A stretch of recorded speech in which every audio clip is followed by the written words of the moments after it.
The 1960s were a definitive period in the music industry. For the first time in history, a British band had broke the charts. Beatlemania was rising, and so were people's interest in British music. Prior to this point in time, the UK charts were awash with American singers and film scores. But the Beatles hit the number one spot 17 times. No band or artist since has been able to do this. 3 records, Please Please Me, She Loves You and I Want to Hold Your Hand are all number one. This list shows all the number ones the Beatles had, and all in less than a decade. But we're not just here to talk about the Beatles, we're here to talk about the staples of the British music industry. The bands that have kept music in Britain alive. Invasion Network presents the last UK rock bands to break the charts. Our story begins in 1920s Jacksonville, Florida. Blind Blake was one of the very first artists to introduce guitar to the ragtime music scene. Before this point, ragtime music was usually played on piano. Scott Joplin, the entertainer, released in 1902. While Scott Joplin is widely known as the inventor of ragtime music, you can hear how it inspired Blind Blake's fingerpicking style in his song Seaboard Stomp. This new guitar-based version of ragtime music went on to inspire countless musicians, eventually crisscrossing its way over to the British Isles. We've only got a few minutes to spare. George Formby. This cheeky chappie, believe it or not, was banned from the BBC. His lyrics were considered too naughty to be played on national radio. The musical establishment hated it and effectively banned his first single in 1933, entitled My Ukulele. There was a real censorship of working class expression. Real music by real artists were being stamped out left, right and centre, eventually being overshadowed by the dancehall craze. Up until the 1940s, the BBC were cancelling anything that wasn't squeaky clean. The Brits had no other option but to smuggle in records from other countries. Pirate radio ships were springing up everywhere. They would anchor themselves just off the coast of England, so it was legal. It was the people versus the establishment, and the establishment was a sinking ship. The people of Britain were finally hearing something new, the fresh rock and roll sounds of America. This sound went on to inspire Lonnie Donegan and Tommy Steele of the Steelmen, but made popular by Cliff Richard and the Shadows. In 1959, Cliff and the Shadows managed to reach number one with the song Living Doll.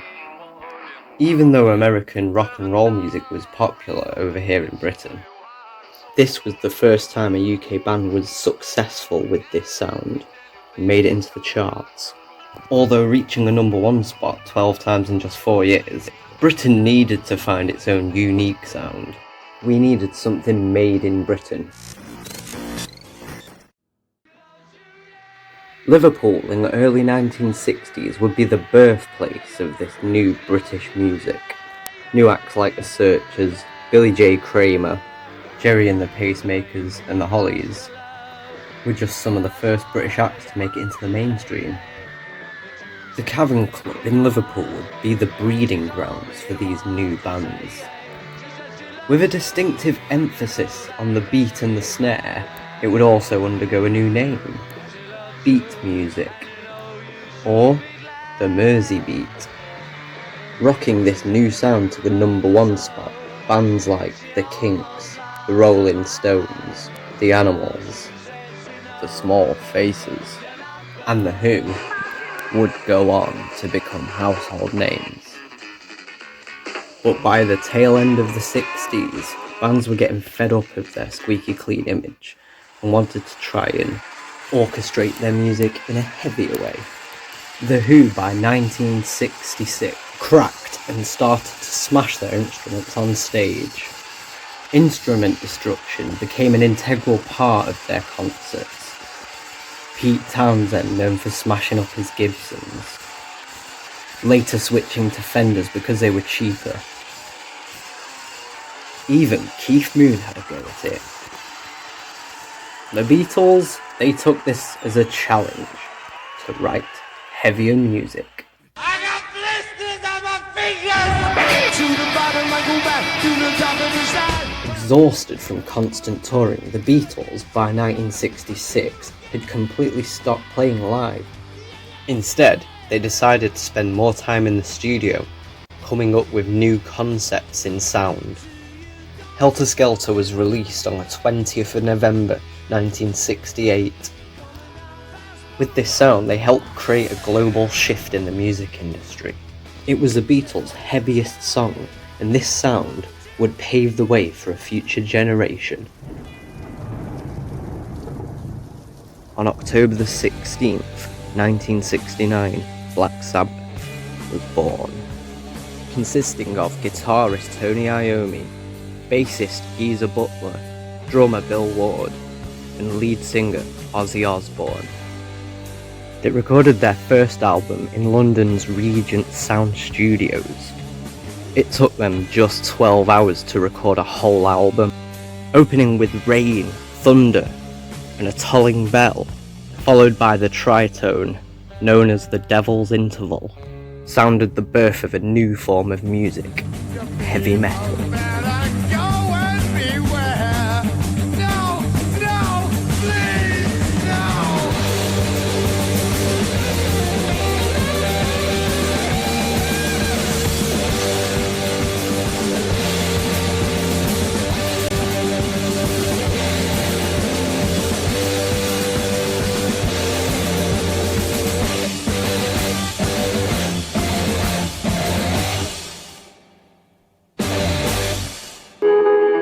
I was born John Michael Osborne, December 3rd, 1948. I was raised in Aston, a working-class suburb of Birmingham, England. A lot of the city was destroyed by the Germans in World War II. I used to play on a bum building site thinking it was the name of a place that you go and play, not realising it was a building that had been bombed in the war, you know. I didn't have a great deal of money. My parents did the best they could for us. And when I was a kid, we'd have like a can of Heinz soup in a saucepan and then another can of water to make it go further. When I was a kid, we used to go scrumping for crab apples. I remember the first time I started at the Beverly Hills Hotel, they found me climbing by a tree. I was filling my shirt full of oranges. I go, well, we do have them on room service, sir. I know it kind of, the old habits don't die, you know. Black Sabbath released 2 albums in the year 1970. The second album, Paranoid, had some major success, with the self-titled song, Paranoid, went to number 4 in the charts. This was a major achievement for the band, as they'd never really received much popularity in the mainstream. It wasn't until we got back from Europe that we realised the album was in the charts. Listening to the countdown, and the guy said, Black Sabbath. And we went, what? And we thought, is there 2 Black Sabbaths or something? Black Sabbath had finally become rock star status. Ozzy Osbourne would be forever known as the Prince of Darkness.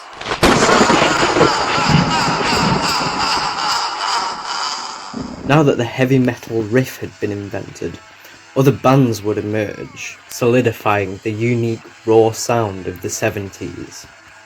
Deep Purple reached number 2 in the charts with their song Black Knight, and had 6 songs in the top 40. While Led Zeppelin, on the other hand, opted to stay out of the singles market and only release albums. Even without any chart success, they managed to become very popular worldwide. Every country they played in, they had a following. Inspired by American rock and roll, they would also go on to be huge in the States, cementing their legendary early career. And Pink Floyd would achieve success in the late 60s with Arnold Layne and See Emily Play, but they then delved into darker territory. Be Careful with the Axe, Eugene, released in 1969, could quite possibly contain the very first death scream. Was it Pink Floyd who inspired death metal years later? Well, they could be.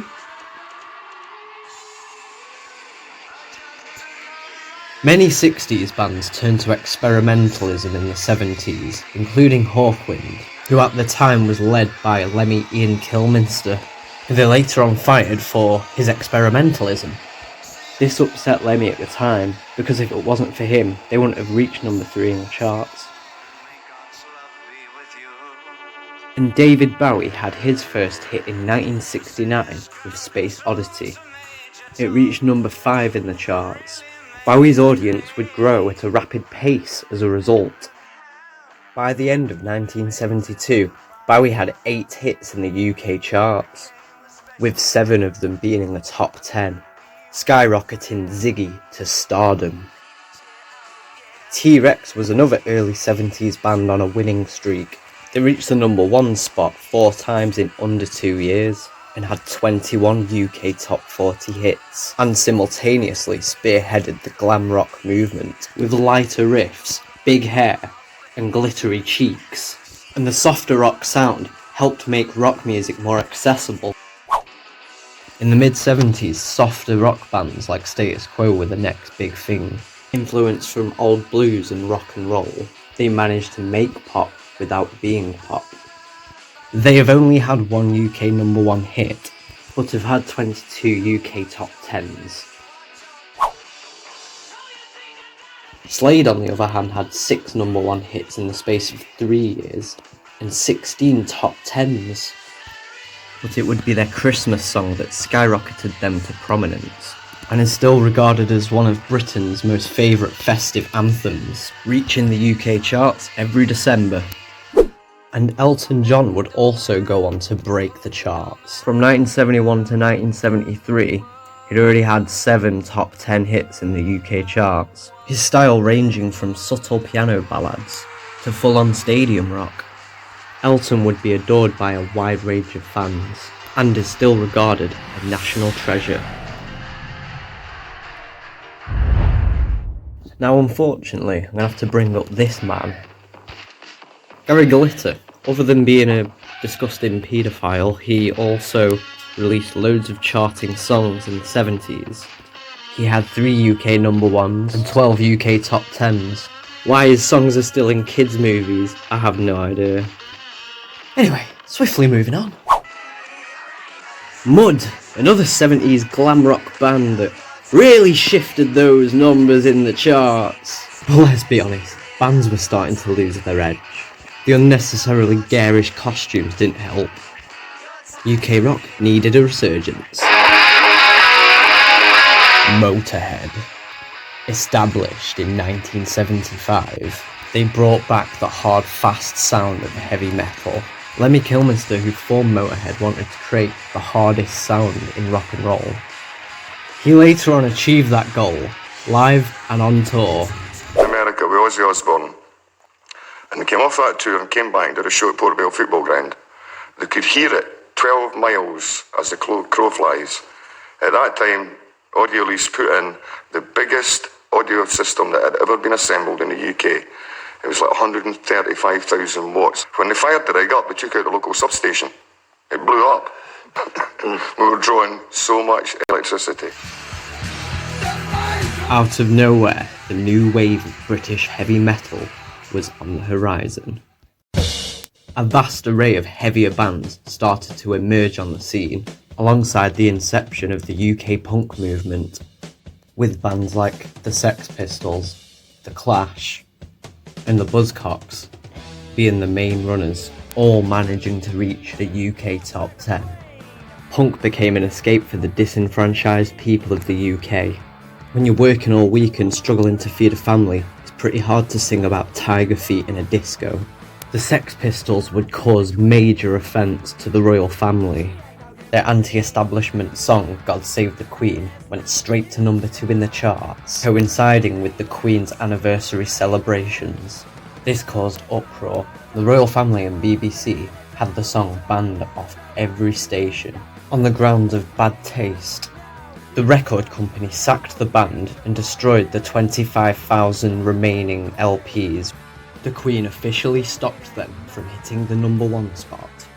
Which, ladies and gentlemen, brings us on to our next band. She keeps a Moet Chandon in a pretty cabinet. You didn't think I'd forgotten about this band, did you? Queen, established in 1970. Although not charting until 74, their first hit, Killer Queen, would reach number 2 in the charts. Their albums and back catalogue became immediately popular. They managed to create a sound that was appealing to all ages, but at the same time never lost its rock edge. Freddie Mercury's distinctive operatic vocal style, combined with the rock edge, really made for a memorable performance. Bohemian Rhapsody was released 1 year later. It was their most experimental song of the time, but it went to number 1 in the charts, making Queen the most accessible band of the time, with another band coming in close second, ELO. From Birmingham and established in 1970, ELO would go on to have a string of hits in the UK charts. With 13 UK top 10s in the space of 8 years, they'd never be forgotten. Being a band to transition through different genres really helped get them into the clubs. By defying expectations and merging genres, they become one of the biggest bands very quickly. Meanwhile, the more grittier bands were starting to make a name for themselves. Bands like The Jam, The Specials, and Madness. They would slowly but surely start to invade the charts. All being a bunch of misfits, they didn't want to create typical pop music. They wanted their own edge, and at the time, that's what the industry desperately needed. 70s Britain also birthed new wave and indie with bands like The Cure, and not forgetting the creation of electronic music with bands like The Human League. Listen to the voice of Buddha.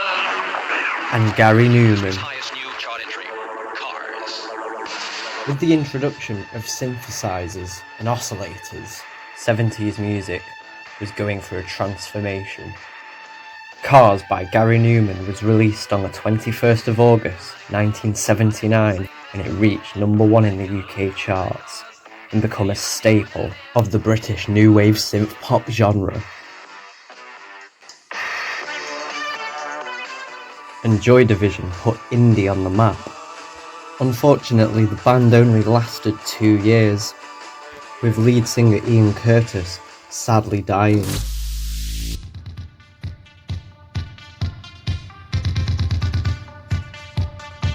It was time to say goodbye to the 1970s, and hello to the 1980s, filled with bold colour and vibrance, brought about with the introduction of colour telly. New Order formed from the remaining members of Joy Division in 1980, carrying on Ian Curtis's musical legacy.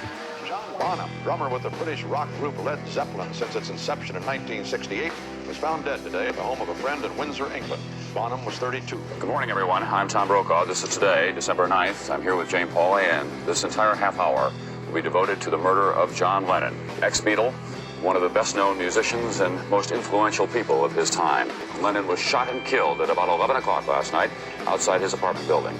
News of the Lennon shooting, of course, spread quickly around the world.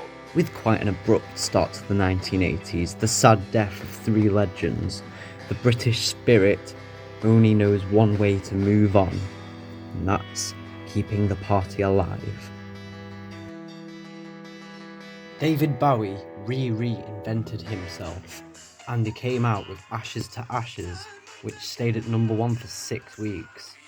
And Pink Floyd's Another Brick in the Wall peaked at number 1 and stayed there for 6 weeks. Bands with more socially aware aspects to their songs started to get into the charts, with more political satire and delving into deeper issues. The 80s also showed its spiritual side. Soft Cell would release their song Tainted Love, peaking at number 1 in the charts for 2 weeks. The Communards would also strike number 1 with their song You Are My World, and they stayed there for 6 weeks. It was around this point in 1986 when house and dance acts were being brought from America and being transmitted to a live UK TV audience. A new sound was coming from the Chicago... Oh, bloody, you take over, love. A new sound was coming from the Chicago clubs, and Top of the Pops hosted the act that launched house in the UK. Cheers. It's easy to say in retrospect that it was clearly the start of something. But I think it was the start of something. Now this is how it started. My dreams are broken hearted, yet I won't give. Mate, it was a totally different sound. It was a totally different sound that everybody was talking about and getting really, really excited about.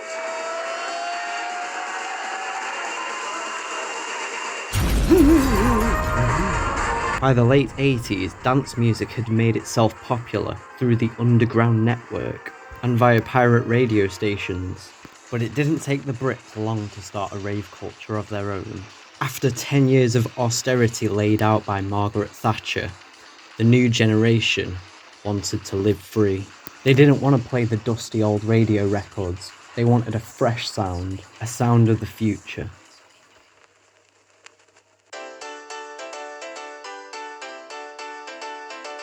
Bands like the Stone Roses, the Happy Mondays and the Inspiral Carpets were all part of the Manchester scene, combining indie, breakbeat and electronic elements. There was another band as well at this point that I must point out. The Smiths. And as previously mentioned, the Inspiral Carpets. Which, I'm sorry guys, is the worst band name ever. It sounds like a carpet shop. But it was around this point when DJs started to experiment with old samples. Allman Brother by the Winstons, released in 1969, is famously known as the most sampled drum pattern in the music industry, utilised by many groups, such as the Shut Up and Dance duo from 1988, Messiah the Prince of Darkness from 1991, and Global Method from 1991, and not forgetting its use over in the States. The Almond Break was everywhere, and it wouldn't be long until it was in the UK charts. Brand new acts like The Prodigy, Urban Hype, The Chemical Brothers, and Goldie would be the trailblazers of UK drum and bass. Goings on right now out there, and when an environment gets taken so far where they're being oppressed by a system and by bad policing and by bad community help and bad housing, which is the main thing which has caused the problem, they made a nest, they made a lair. You know, and they're now paying the price for that. And they blame it on the youth culture of today because of that situation. It's the first British music, really, probably since punk, really. It is just totally British. And it's the first thing that we've had and created for a long time. Goldie just came along and shifted everything, and he's the godfather, really. It's kind of went, you're all idiots, because I don't believe in any of you now. And I think the thing with drum and bass music, at its pure source, it was the punk of this country. It was about working the music that was completely fresh and new. And you got this one record going here, and you got this record going here, and these two records get into the mix, and they just happen at this moment. And for that moment, it's neither one of those two artists, and it's just hyped. It just works. The Prodigy by 92 had 3 major top 10 hits, with Outer Space, Everybody in Their Place, and Charlie. Even to this day, their popularity hasn't faded. They've had 11 UK top 10s and spent 40 weeks in the top 10, alongside having 2 number 1s with Firestarter and Breathe, causing the popularity of drum and bass to go global. The government didn't know what it was. The police didn't know how to control it. The kids ran it. It was basically invisible, wasn't it? It was Unless you were invisible. part of it, and so many people were part of it. My sort of entry into rave culture was, I come back from travelling, and one of her mates come round and was just telling me about rave parties and the Barn, which was a local club that we used to go to. You know, and just was talking about it with such enthusiasm and such passion that I thought I got a bit of part of this. It was also around this point when there was a resurgence of British bands, such as the Happy Mondays, Primal Scream, Cast, and the LAs, all bringing with them a unique down-to-earth sound, incorporating more of a working class feel and unapologetically accentuate their regional accents, but more importantly, making UK rock relevant again. Blur, a band formed in 1988 in London. They didn't release anything until 1990 with She's So High. But they only reached number 48 in the charts, and after 3 weeks, other artists had already taken their spot. It would be a year later when they had chart success. They got into the top 10 with their song There's No Other Way. But they were struggling to keep the ball rolling. Their next 5 singles just weren't hitting the top 10. It was as if they needed some sort of healthy competition. Straight from the damp rehearsal rooms of Manchester arrived Oasis, fronted by lead singer Liam Gallagher and his brother Noel. Davina, do you want to take over, love?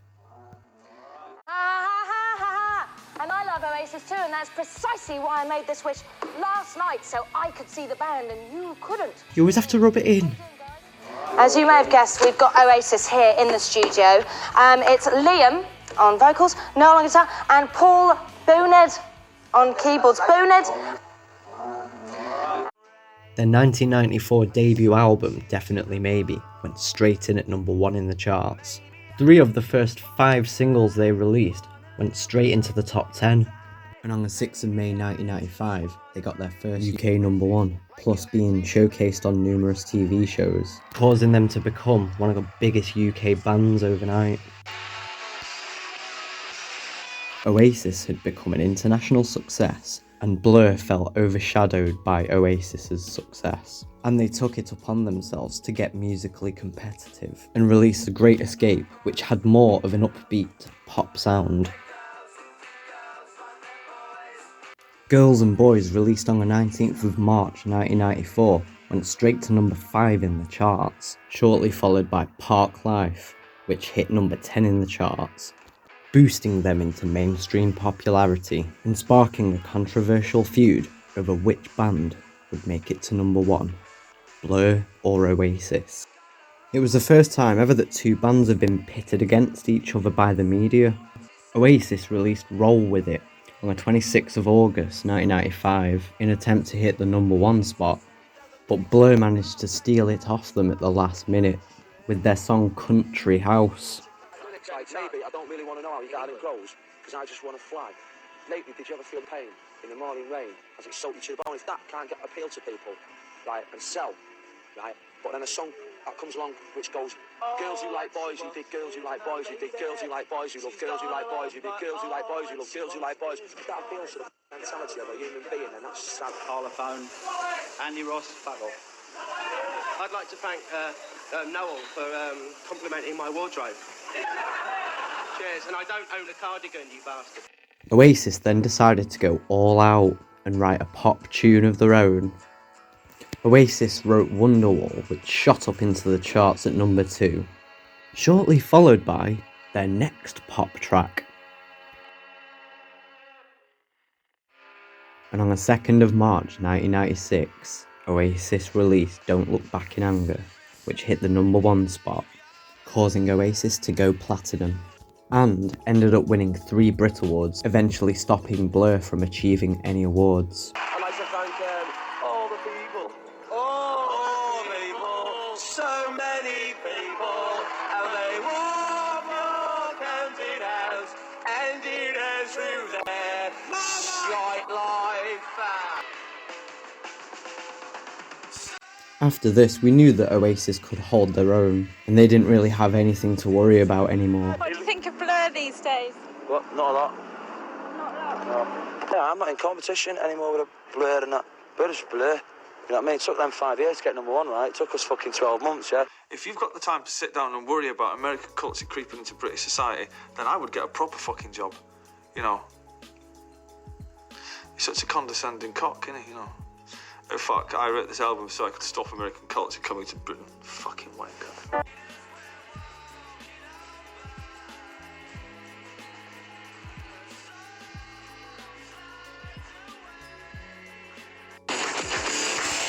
What's up? John, would it be okay to stand over there?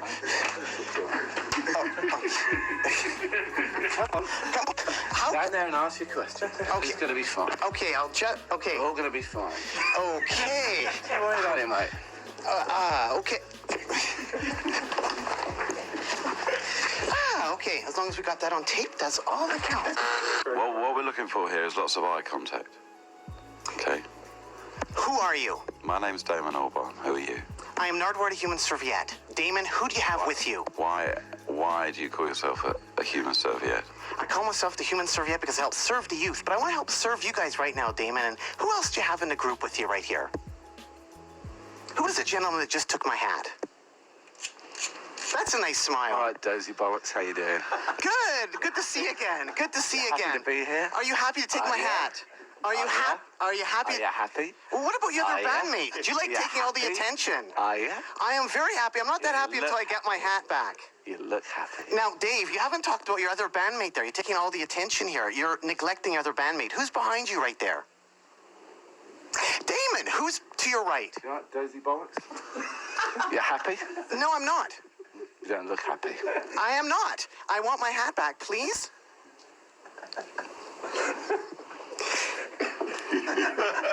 Okay, there we go. If you could please, Dave, acknowledge who's behind you right now. Well, I will do right now. Who are you? You know who I am. You're Alex. That's right. So, Alex of Blur, who invented fish and chips? Who invented poo? There's no